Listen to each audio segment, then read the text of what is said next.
Are you thinking about starting a business? Are you talking to a friend or a family member that's thinking about starting a business? Or do you have a business and you're not sure what to do next? If yes, this episode is for you. I am Melissa Franks, your host, and this is the Opt-in podcast where we go from surviving to thriving in business. This week, I am spilling some tea.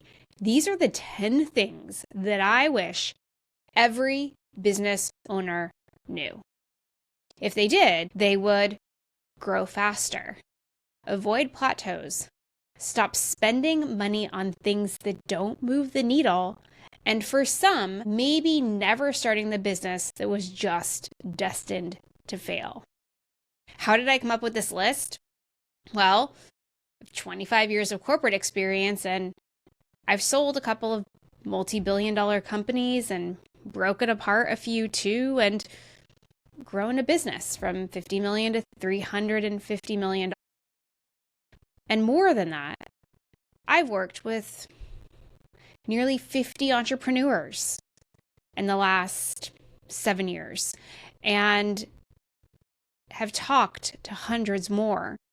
And in the end, it always comes back to these things that I wish they all knew before they'd made some serious mistakes. So I'm going to break it down for you today. I have a list. So if you're watching this on YouTube, you know I've got a notebook in my lap because the truth is there are way more than 20 of these. And what I did is I said, what's the first 10 things that come to mind? And so I've written them down in no distinct order. They are not in a prioritized list. They are, though, points of consideration for you or somebody you know now or in the future. So we're going to get right into it. The very first one, and I could probably say this about all of them, but I feel like this might be one of the most important, is that simplicity wins. Simplicity wins. Generally, when an entrepreneur starts a business, they have one idea, one service, one product, and that's what they take into the marketplace. And then, based on results, based on feelings, based on impatience, often one becomes 5 or 7 or 10. And the entrepreneur and the business gets stretched too thin. The goal in business is to become excellent, unstoppable, unbeatable at one thing. Now, this gets really, really confusing. And the reason that this is confusing is because you will find expert voices out in the internet that say things like the average millionaire has 7 streams of income. Or they'll tell you that a diverse portfolio is how you generate wealth. I'm not going to tell you they're wrong. What I am going to tell you is that they all started with one thing and became excellent before they added a second. You see, the advice that is out there in the world today telling you to move fast and break things and take chances and innovate and pivot, that advice is coming from people that were enabled to do that once they had had success. You're not hearing that come from the early stage entrepreneur that's just trying to get to 6 figures. You're not hearing that from the small business owner that's climbing to 1 million. You're hearing that from centimillionaires and billionaires. You're hearing that from individuals that have private equity funds that are valued in the billions of dollars. You're not hearing that from the mainstream business owner that's been in business for over 25 years because they run a dry cleaning business. So I invite you to think very simply about what you bring to the marketplace and deliver it consistently and with quality and over time. And when you become excellent, when the business is literally running itself, then diversify. The second thing that I wish small business owners knew, and this one might push some buttons, I wish that they would buy expertise and not buy coaching. I know, probably just made a few people squirm a little bit. If you are a small business owner and you're in the coaching business, I'm not putting you on blast. This is not targeted at you. In fact, it's the exact opposite. When you're growing a business, what you need is individuals, team members, employees that are experts in a discipline or a craft, experts that can put their head down and do exactly what needs to be done in the business, and they can do it faster and better than you because they're the expert. A coach has a totally different purpose. A coach is there to encourage. A coach is there to uplift. A coach is there to offer alternatives. A coach is not an expert in business fundamentals. A coach is not an expert in business strategy.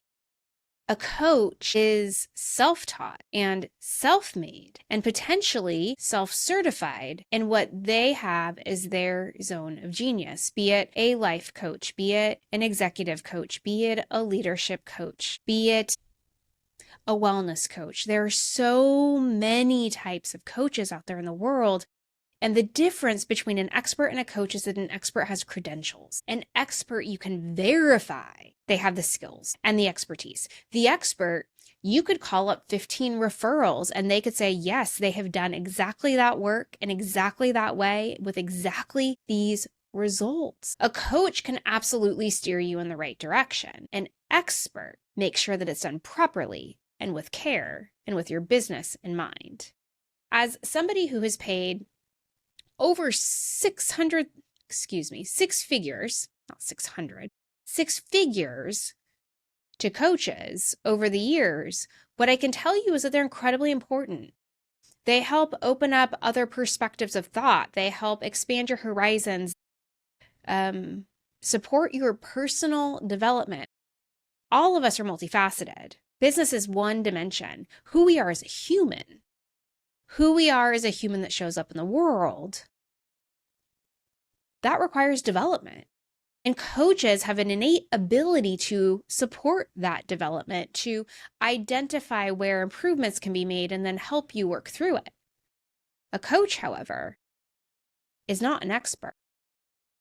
And understanding the difference and understanding what you need and understanding what your goals are and who's going to help you achieve that is incredibly important.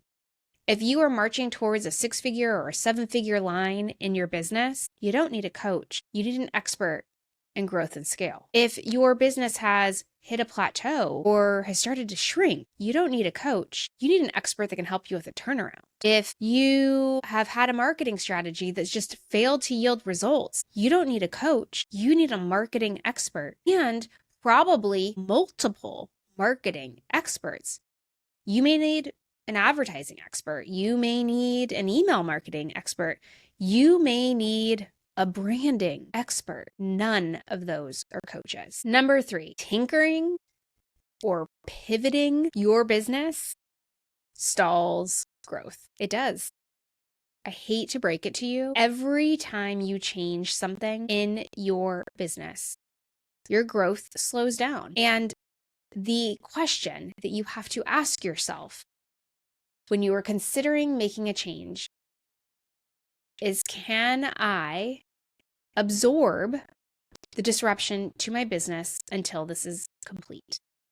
Whether you are changing prices, whether you are changing what you sell, whether you change how your team is composed, whether you are hiring or releasing somebody on your team, whether you're changing third-party providers or freelancers, every change causes a disruption. Every change stalls growth. And if you have the right experts helping you make those decisions, one of the things that you can identify is for how long and can you afford it?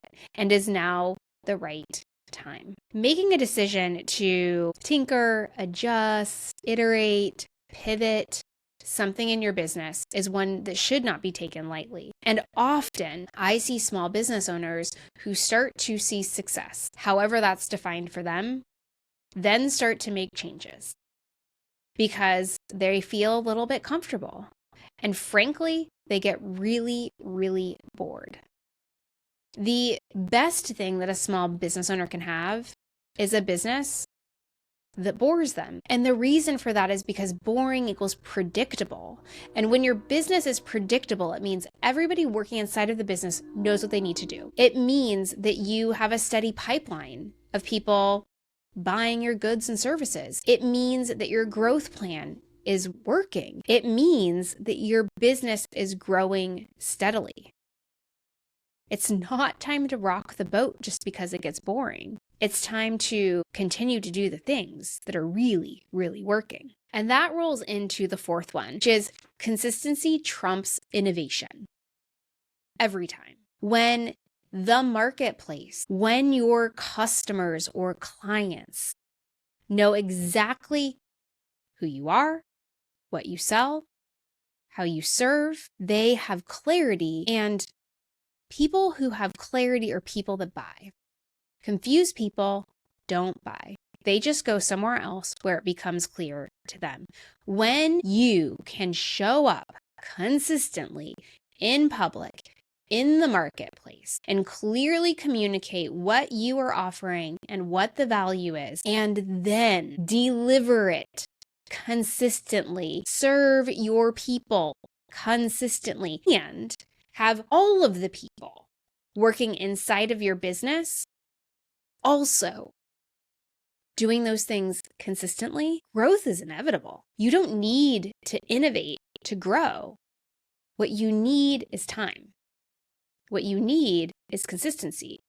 What you need are standards and best practices to ensure that the experience of one is the experience of all. Consistency trumps innovation every single time. The fifth thing, and this one is so fun. The fifth one is that you are never, unless you become a 9-figure business, you're never going to compete on the salary scale. You're just not. You are a small business.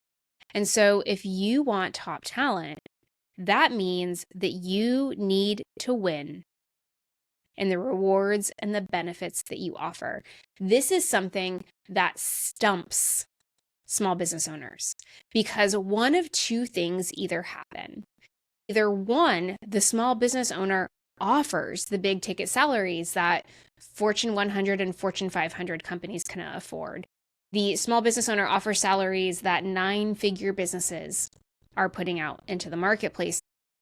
Small business owners cast a net to attract that top talent. And here's what I'm going to tell you is a couple of things before we get to the rewards piece, is that the individual that is looking for a role at that Fortune 100, Fortune 500, 9-figure business, they have a narrow skill set. They have become experts in every sense of the word. And what they also lack sometimes is the ability to be agile and nimble. They appreciate consistency and boundaries and a 9-to-5 and no weekend work. They appreciate predictability. They appreciate knowing that every year they're going to at least get a 2% raise.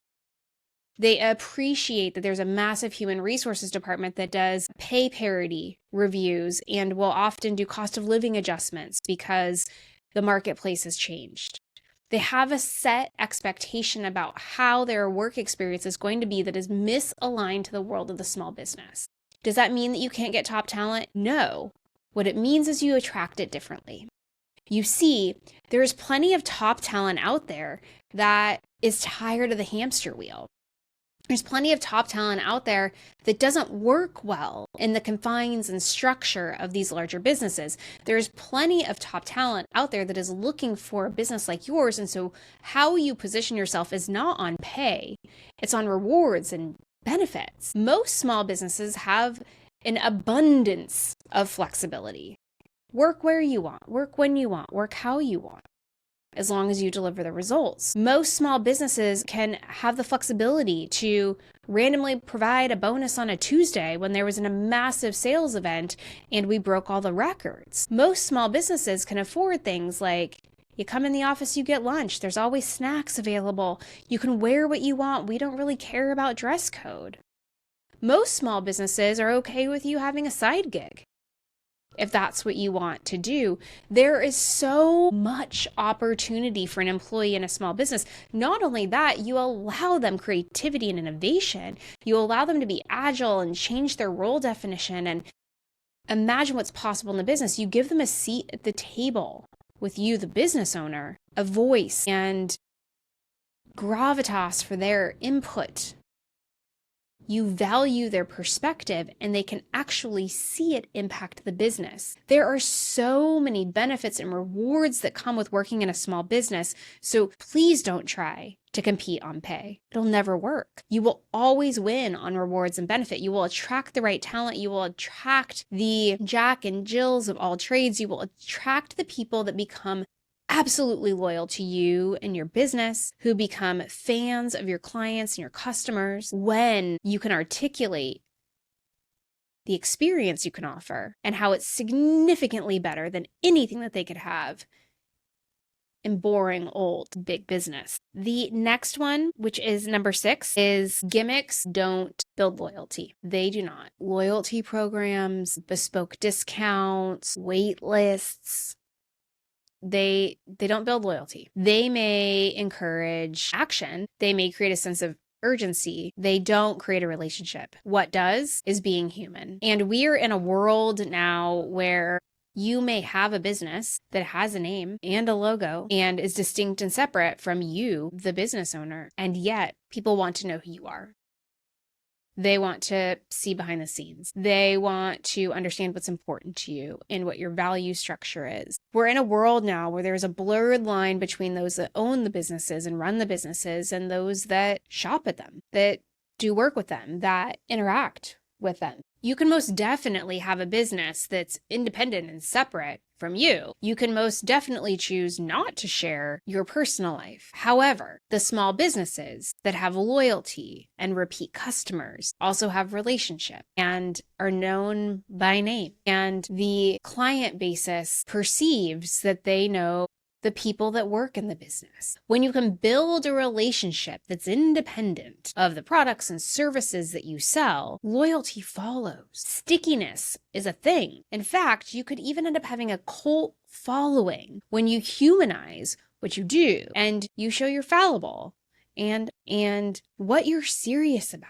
We're in an age of business where they want to know who is behind the brand as much as they want to know what the brand stands for. Number 7, maybe it's number 8. I have lost track. Let's see. Number 8. I did lose track. You don't need investors. You need time. There are a few exceptions to this rule. So if you are a tech startup, you're going to need cash. If you are in physical product manufacturing, you're going to need some cash. Almost every other business, you just need time. There are ways for you to start your business with little to no seed money. What is happening today is there is this grand misunderstanding of what is actually necessary to launch a business. That leads to businesses carrying 6 figures or multiple 6 figures of debt when they just absolutely do not need to. And it becomes nearly impossible for the small business owner to dig out of the hole. So then what happens is the more debt you have, the more debt you need. And it continues to pile on top of itself until you're in a place where you can no longer recover. One of the things that I advise all small business owners is to avoid taking on debt, whether that's leveraging credit cards or that is a small business loan, until there is a clear understanding and line of sight for how it will be paid back and by when. Blindly taking on debt to hire a bunch of employees, to pay expensive third parties is never a good idea unless it is short term and you know how you can pay it back. I encourage you, if you are thinking of starting a small business or you are starting one and thinking of taking on debt, to consider very closely why and if it's necessary. I started the current business that I have without anything. I built my own website. I am every role in the business completely. And I will tell you that now I have a 6-figure business in under a year without ever needing to take out a loan or use a high yield credit card. It is possible, with the exceptions that I laid out, for you to start a business with nothing and only have upside. It is very easy to take cash and spend somebody else's money. It is incredibly difficult to not only repay it, but make enough so that you can pay yourself and not need more. Investors, funding, loans, credit, not necessary. Get creative, get inventive, and do the bare minimum until you start turning a profit. Number 9, working with friends and family never, ever works. If you want a viable, long-term, growing, stable business that can scale to an unlimited degree, work with strangers. Work with strangers.